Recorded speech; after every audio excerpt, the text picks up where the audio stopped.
chiefs have raised concerns about people piling on the pounds and putting them on after they come off weight loss jabs. New guidance says NHS patients should be monitored for at least a year after they complete treatment, and extra support should be offered if needed so they can maintain their new weight. Now, an estimated 1.5 million Brits are currently taking fat jabs, as they're called, but the vast majority of them are paying for them privately. So they won't be eligible for that NHS support after they've finished their own treatment. So does offering private prescriptions do them actually more harm than good? Radzi, what do you think? If you go through the NHS as an odd one, you actually get more support. If you buy it privately, you come off and perhaps you put the weight on. So should we ban all of this? I think potentially yes, simply because it can't be a quick fix, because what comes up must come down. And if it isn't accompanied with lifestyle changes, I think it will be fairly futile and not long lasting. As an idea, I think fat jabs actually are brilliant.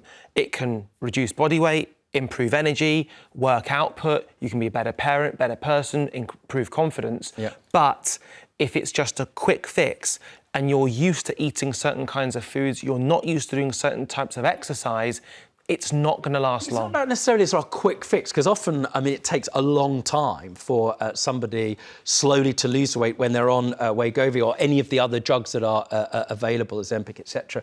The thing is that they might lose the weight over even 8 months to a year.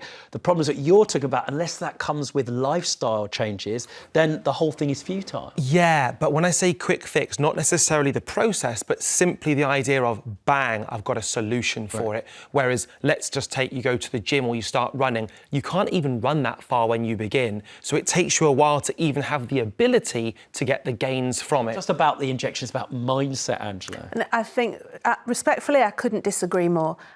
This is about personal authority.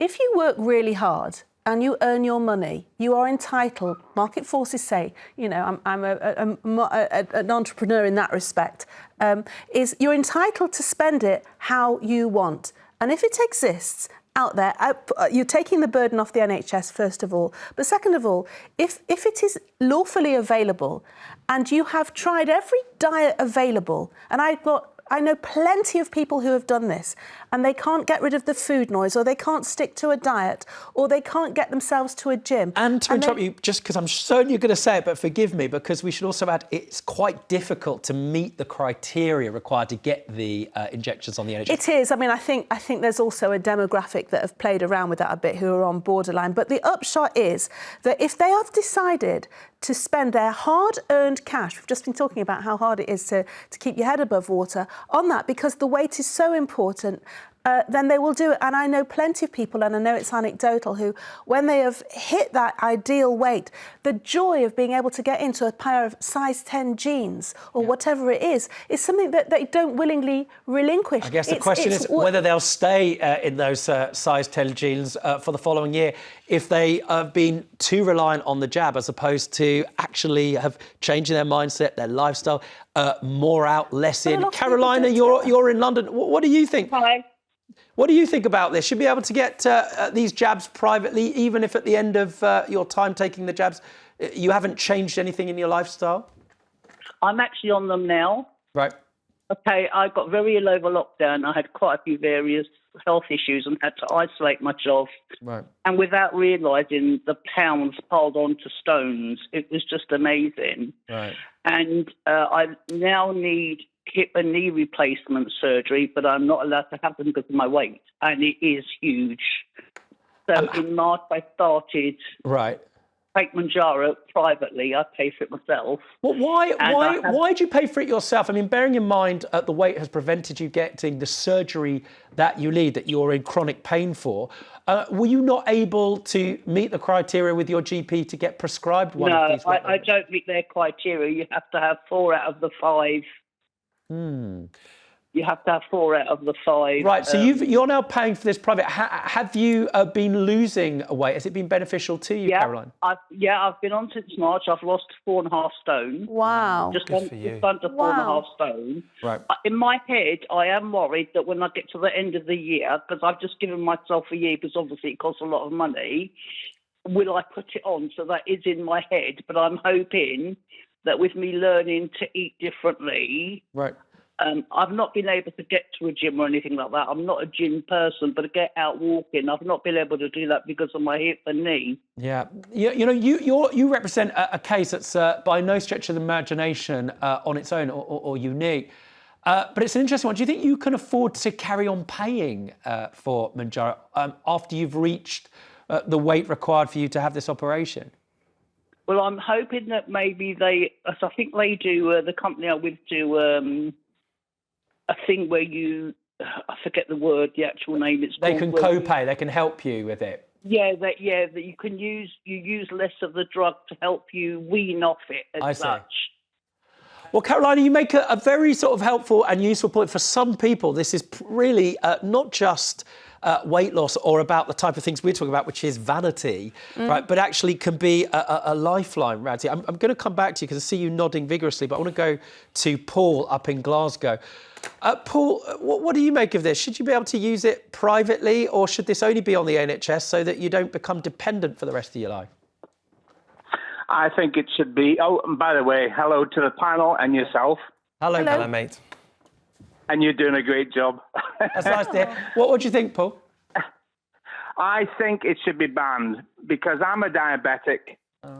I'm on Trulicity. Right. And about 2 years ago, because people were buying this, it was going rife. Everyone was buying it over the counter privately. And I couldn't get it.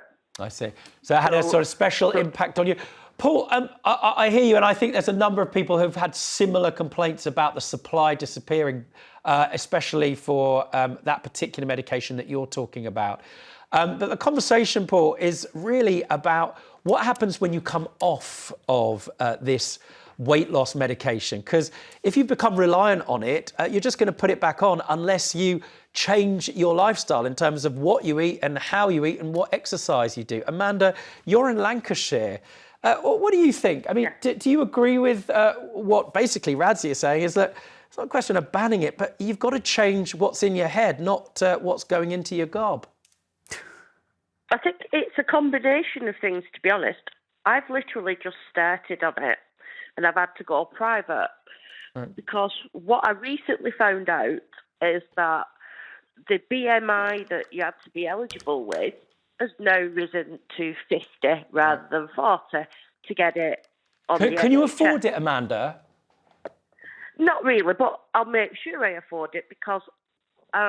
Why is it so important to you? Well, what is it? Can it help us understand that? I mean, millions of people across the country will be listening to what you're saying. Look, I can't get it from the NHS, but this matters to me. Why does it matter? What do you want to achieve here? Is it for vanity or is it for your health? It's more for my health. Right. I do suffer with 4 of the conditions that I would have been eligible with, along with the BMI, but now they've changed it. Right. And I don't want it. Doesn't help with mentally how I feel about myself. So it's a way of helping you feel better about yourself as well. Thank you for calling, Amanda. You know, you expressed very, I think, helpfully and clearly the struggle that people face getting this from the NHS and how much it matters. I'll give you the last word, Radzi. You were sort of nodding vigorously to a number of things people are saying, especially those who are trying to get hold of this medication where they're in chronic pain. Yeah, thank you. And it was just a word, for example, for Caroline, and I really feel for her situation. She wants to lose weight so she can have an operation. The problem is having a hip replacement will make her sedentary. Yep. So after having lost that weight, she then won't be able to move very much. So my question would be, what's the plan afterwards when you're having that change to your hormones and you no longer have that regulation? What happens to your metabolism? And so there's a lot of questions. But she can discuss that with her, with the clinician that is overseeing her operation. I mean, the upshot is that people will save money for the NHS because if they're not needed to be treated for cardiovascular disease Lose weight, and stuff, always have a plan. It's not enough to take the medication. You've also got to change your lifestyle as well. We agree on that, even if we don't agree who's entitled to the medication in the first place.